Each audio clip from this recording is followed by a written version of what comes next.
Bonjour, je m'appelle Edith Roy.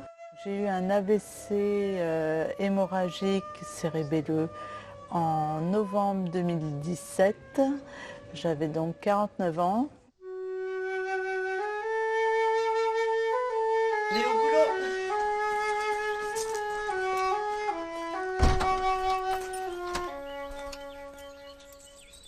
Tout le monde, médecin, famille, était sceptique au départ. Progressivement, ma famille, mes filles m'encourageaient beaucoup.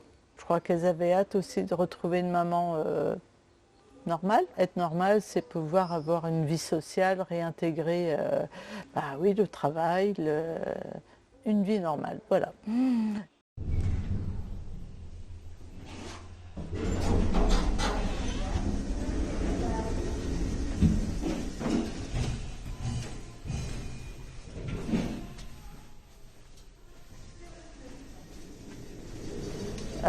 Seule chose, c'était plus des troubles de l'humeur que j'avais qui étaient assez importants. Et je pouvais être très cash, c'est ça? Je me souviens d'un des médecins qui me suivait, qui m'avait dit: Madame Roy, si vous parlez comme ça au travail, vous envoyez balader des gens comme vous faites avec vos proches, vous serez renvoyé. Bon, je vais ouvrir mon bureau et je reviens vous voir tout à l'heure. Salut Mylène. Ça va? Et je crois que quelque part, il y a eu un déclic là. Et j'ai pas lâché l'affaire. Je voulais reprendre le travail. J'ai toujours eu ça quelque part dans un coin du cerveau qui me disait, parce que il y a toujours des choses qui agacent. Et voilà, il y avait un sens interdit, un mot plus haut que l'autre, quoi. Rester sympa, quoi.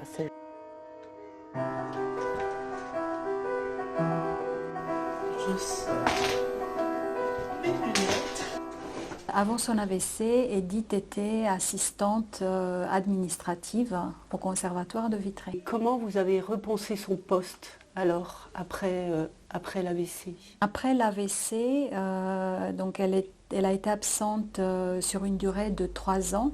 Nous avons eu un échange assez détaillé. On avait gardé le contact, donc j'avais déjà une idée de ses limites, de qui elle était physiquement. Edith a beaucoup changé, mais elle est aussi restée la même. Donc elle a pu me dire qu'elle fatiguait vite. Elle a pu me dire qu'elle ne pouvait pas se servir de ses deux mains, par exemple sur taper sur l'ordinateur, qu'elle ne pouvait pas lire un livre.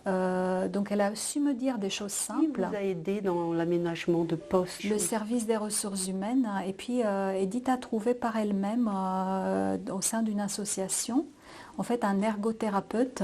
Je voyais des questions plus liées au cognitif ou aux tâches à effectuer, mais il y a des choses vraiment physiques sur l'ergonomie de l'écran, sur la luminosité. C'est vrai qu'il y a du matériel adapté sur lesquels on ne peut pas savoir en fait, et c'est agréable d'avoir de l'aide sur ce volet-là, et on a été remarquablement accompagnés sur ce volet-là. Hervé, c'est de prof de batterie. Il est un peu sourd. Pardon, c'est quoi, qu'est-ce qui se passe? Il mange les baguettes de batterie. Voilà, c'est ça. Très cher en achat de baguettes. Edith, explique-nous un peu les aménagements qui ont été faits. Ce clavier-là est spécifique. En fin de compte, c'est un clavier plus petit que la normale. Et en plus, parce qu'il existe des claviers plus petits encore, et parce que la partie numérique et la partie alphabétique sont séparées. Et moi, je voulais l'ensemble sur le même clavier. Alors, pourquoi j'ai un clavier plus petit? En fin de compte, c'est dû à mon hémiplégie. Alors, j'ai mon bras gauche qui marche parfaitement. Et je vais faire une petite démo. En fin de compte, si je veux taper avec la main gauche, tu vois, mes doigts, en fin de compte, appuient 2 fois sur les touches. Je ne contrôle pas. Alors que, comme ça, j'arrive à taper facilement comme je connais le clavier par cœur, moi le fait de taper que d'une main ne me pose pas de problème. C'est un pupitre, en fin de compte, qui me permet, alors je vais faire une démonstration, en fin de compte, souvent quand on tape par exemple sur un tableur, on est souvent en train de lire un document pour reporter des informations, donc la partie saisie plus. Le fait d'avoir ce pupitre, ça me permet d'avoir le document pile en face de l'écran, en fin de compte. Et pourquoi c'est important pour moi? C'est par rapport à mes problèmes de vue. Donc là, c'est plus par rapport à l'ystagmus que j'ai au niveau des yeux. Donc tout bouge. Donc j'essaye au maximum d'avoir les yeux bien droits devant moi. C'est quelque chose que tu as vu avec l'ergonome? C'est un ergonome que j'ai vu avec le SIADV, qui est un centre de malvoyants et de non-voyants. C'est la médecine du travail qui m'avait envoyé vers eux pour avoir des conseils. Donc j'ai vu ergothérapeute et ergonome là-bas, donc qui m'ont conseillé à la fois et m'ont fait tester le matériel, mais aussi m'ont donné des techniques qu'il y a dans tout ordinateur à partir de Windows. En fin de compte. Ils se sont déplacés également ici pour voir exactement comment était mon bureau et si les choses étaient adaptées aussi, autant de la luminosité que de la pièce, la disposition des choses, des conseils. Allez. Là, je vais faire une petite pause, j'ai soif, je vais aller remplir ma bouteille et faire mon petit sport jusqu'au photocopieur.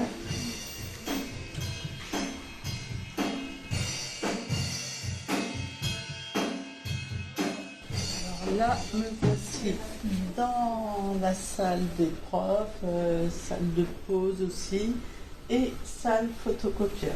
Et là, ils sont tous en train de faire les bulletins de notes. Ils adorent.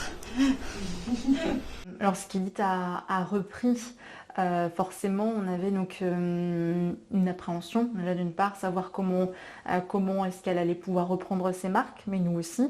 Qu'est-ce qu'elle allait pouvoir effectuer, comment tout cela allait se mettre en place, donc avec la répartition de différentes missions. Donc voilà, on a changé plusieurs fois du coup les missions, voir ce qu'elle pouvait engendrer comme charge de travail. Ouais, dans ce cas-là, c'est me donner la partie de l'instrument qui est un numéro. Alors, là. donc oui, je l'ai, écoute, c'est le bon numéro, c'est la référence, donc 11. Est-ce que tu veux regarder, tu veux vérifier? En ce qui concerne l'aménagement de son poste, c'est vrai que alors moi, personnellement, j'ai trouvé qu'on n'a pas du tout été au niveau. On a accueilli Edith comme si c'était de manière normale, si ce n'est le bureau. Donc ça, on avait su qu'il fallait qu'elle ait un bureau seul. Donc on a pu du coup lui trouver donc un bureau pour qu'elle soit isolée, puisqu'avant on travaillait ensemble toutes les deux. Alors, en même temps, c'était aussi les débuts, c'est le temps qu'elle se remette, j'imagine. Ça va être 10 mois, voire 1 an après qu'elle a eu son aménagement, tel que vous avez pu le voir. Je vois bien tout de suite à quoi ça correspond. Je suis sur la bonne ligne. Donc ça, c'est une grande aide. Là, désormais, je sais que dans les mails que je lui écris, je vais agrandir les caractères pour qu'elle n'ait pas une difficulté supplémentaire à lire les mails, par exemple. Après, c'est au niveau aussi du dérangement, ne pas la déconcentrer à tout bout de champ, donc essayer de faire en sorte soit voilà, on trouve notre réponse de notre côté, soit concentrer en tout cas la venue dans son bureau avec toutes les questions qu'on aurait à lui poser, mais pas la déranger incessamment.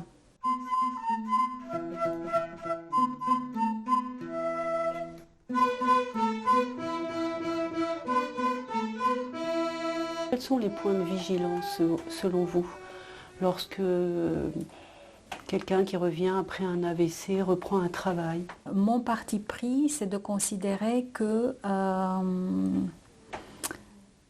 fait, nous avons tous des qualités et des faiblesses au travail. Et une situation de handicap, c'est aussi quelqu'un qui aura des points forts. C'est-à-dire que c'est une personne comme toutes les personnes, comme un jeune qui démarre son activité professionnelle, il y a toujours des points forts. Il n'y a pas que des points faibles.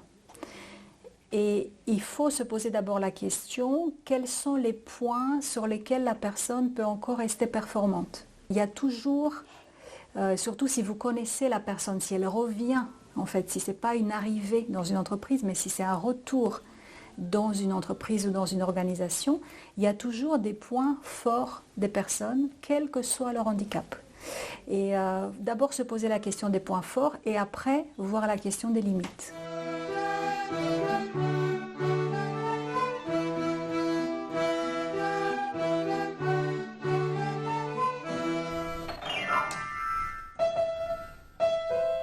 Je suis dans le contemporain, moi.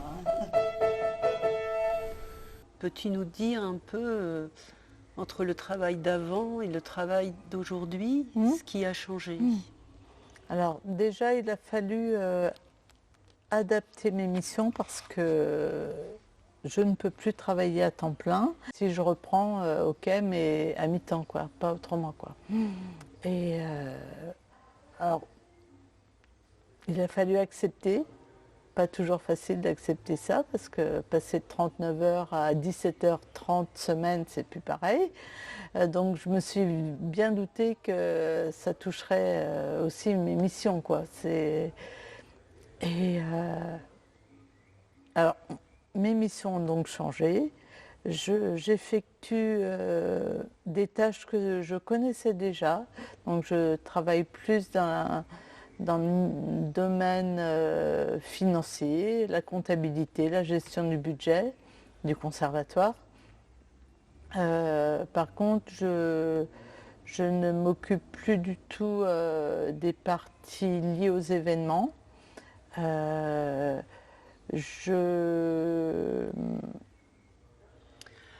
Oui, il y a ce que tu aimais le mieux dans ton travail, tu as dû faire le deuil de cette partie-là. De cette partie-là et aussi le contact avec le public.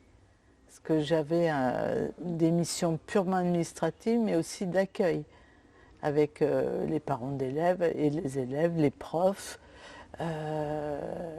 Mais cette mission-là d'être à l'accueil d'un conservatoire, c'est du multitâche. Et maintenant, je ne suis plus du tout capable de faire de la multitâche. Donc il a fallu me supprimer cette mission-là.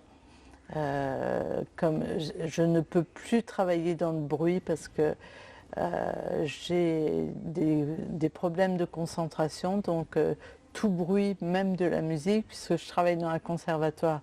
Donc je suis dans un milieu où il y a toujours de la musique.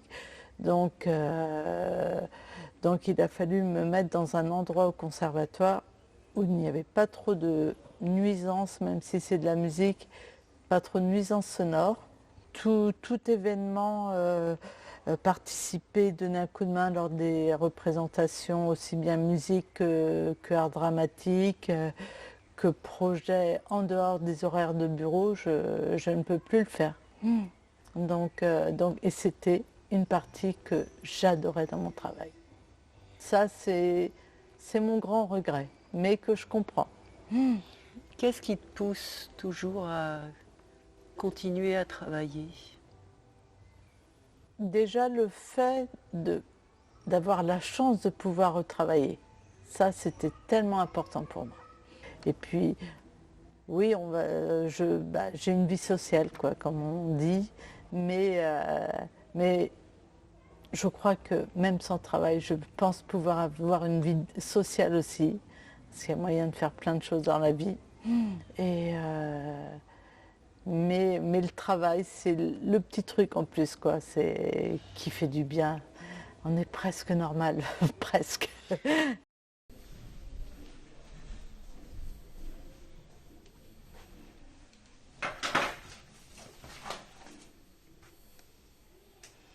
La journée est finie là, Edith? Oui. Bonne journée pour toi. Bonne journée. Donc, comme à chaque fin de travail, je suis fatiguée. De toute façon, les AV6, ils sont bien connus pour être toujours fatigués. Donc, en général, après le travail, je me pose, quoi. Hein, pour essayer d'être en forme à peu près le soir, quand je suis avec mon mari ou quand mes filles sont là. Et, voilà. Comment ça va, Edith? Ça va, Edwige, impeccable. Je suis contente de te recevoir à Montreuil. Ça fait quelques semaines maintenant le Oui. tournage. Je te propose de regarder les images. De découvrir. On y va? Je suis ravie. Ouais, vas-y. Ok.